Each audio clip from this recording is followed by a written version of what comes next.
An accident transformed the woman from a 350-pound heavyweight to a stunning beauty. When she awoke in the changing room, she realized she had undergone a dramatic change. She noticed her slender arms with graceful lines, her long and straight legs, and could even feel the presence of 8-pack abs through her clothes. She thought her face in the mirror was like a masterpiece meticulously carved by God. However, she failed to realize that these changes were only visible to her and didn't notice the astonished looks from the shop assistant. Jenny was completely immersed in what she believed was her transformation.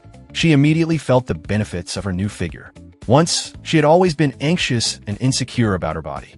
Whenever she saw tall and beautiful women, she felt inferior. She envied how those beauties were approached by handsome men. But now, she felt confident greeting passing beauties on the street. A whistle from a construction worker was taken as a flirtation. When a man held the door open, she assumed it was for her. Driven by absolute confidence in her appearance and figure, Jenny went to interview at a cosmetics company she had always dreamed of, a place she once only dared to think about. Now, she handed in her resume. The receptionist is the face of a company. The manager tactfully suggested she wasn't suitable for the job.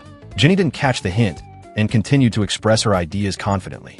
She said that with her perfect figure and image, working as a network customer service agent in the basement was a waste of talent.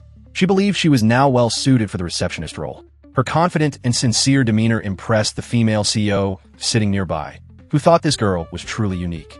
Thus, Jenny secured the receptionist position. Unlike the previous haughty receptionist, Jenny was warm and meticulous every day. For instance, when she handed water to each female customer, she would also provide a straw to protect the carefully applied lipstick on the pretty girl's lips.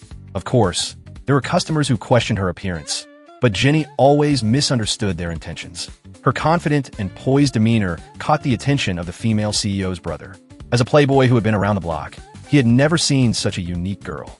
One day, while Jenny was delivering water to the conference room, she accidentally knocked over the manager's makeup box and then panicked when she discovered that the makeup brush had vanished.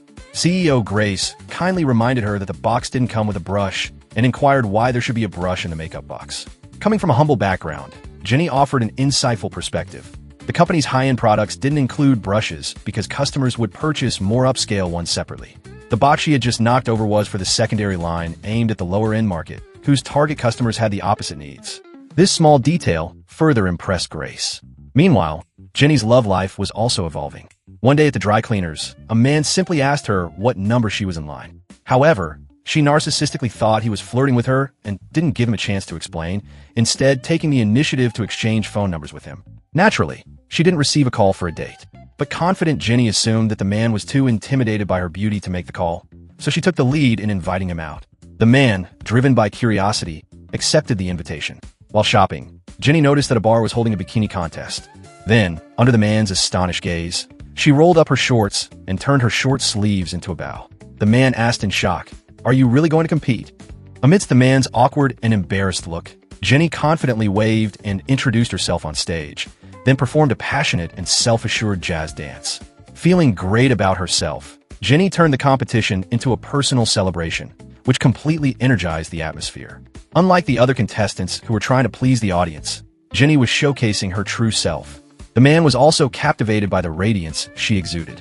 As they spent more time together, Jenny's openness and courage, which transcended her appearance, changed the man's rigid views on beauty. The two quickly developed feelings for each other and started dating. Grace often consulted Jenny on a new product. Whether in the past or now, Renee has always regarded Grace as a super idol. But after in-depth contact, she found that the seemingly perfect Grace also often worries like her. It turns out that beautiful people also have moments of insecurity. Jenny's optimism and confidence made Grace sincerely admire. Because Grace found that when Jenny was invited to their family banquet, she could talk face-to-face with her grandmother.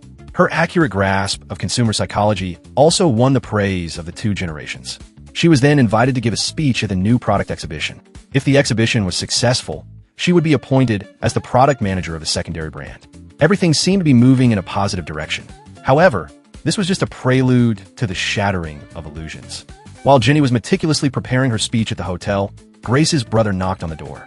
Young, wealthy, tall, and handsome, he skillfully expressed his affection without crossing Renee's boundaries, which made Jenny's heart flutter a bit.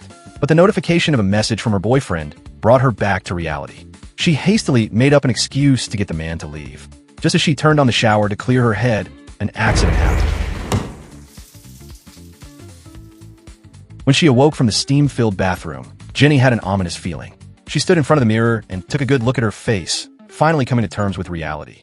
Her confidence vanished as quickly as the steam in the bathroom. Jenny didn't have the courage to face herself as she was. After having someone deliver her speech to Grace, she fled. She became that insecure and anxious, overweight girl again. A text from Grace arrived, inviting Jenny to the subsequent product launch, but she didn't see it. Her boyfriend called for a video chat to meet up, but she didn't have the courage to show up on camera. When she arrived at the agreed-upon restaurant, she still didn't dare to meet him in her current state and sent a text saying she couldn't make it. Seeing Jenny sitting right in front of him, her boyfriend thought she was playing a teasing game and pretended not to know her as he struck up a conversation. Jenny believed her boyfriend wouldn't recognize her in her current state, so she chatted with him and deliberately asked him what he thought of his girlfriend. He told her that in his eyes, his girlfriend was confident and beautiful, the most beautiful girl in the world. What was supposed to be a heartfelt confession made Jenny feel even more disconnected from the perfect girl in her boyfriend's mind. So, she ended the call and painfully proposed a breakup. In order to become that confident and perfect girl again, Jenny chose to head to the gym. But after working out for a while, she realized that miracles couldn't be replicated. As she was leaving, she saw a beautiful woman crying alone, learning that even such a stunning girl could be dumped, and that beauty couldn't shield one from heartbreak, anxiety, and insecurity. Jenny felt she couldn't let Grace down, so she made up her mind to attend the speech. On the day of the launch, Jenny nervously walked up to the podium and had the staff display 2 photos to set the stage for her speech. One showed her as the charismatic and flawless receptionist. The other depicted her as the unremarkable, ugly duckling working in the basement as a network customer service agent. Though the contrast between the 2 images was stark, they both represented her. However, as she turned around amidst the puzzled murmurs from the audience, she realized that the 2 photos were actually not that different. It was at this moment that Jenny finally understood. Her perceived transformation was nothing more than the removal of the mental barriers she had set for herself. Her real change was in daring to show the confidence that had been suppressed by her insecurities. In this moment, she completely broke free from the shackle that equated beauty with confidence. The successful launch also earned Grace her grandmother's approval, and she attributed all the credit to Jenny. But the grandmother said that without her, Jenny wouldn't be standing there. As for the girl they were talking about, she had more important things to do at the moment. She found her boyfriend and explained everything that had happened during this period. We're always looking for ourselves in the eyes of others, forgetting what our true selves are like. Jenny often felt insecure about her body shape, and Grace would deny herself because of her natural voice. In fact, everyone has their own unique charm and value. This value should not be defined by others, but comes from our own confidence and strength.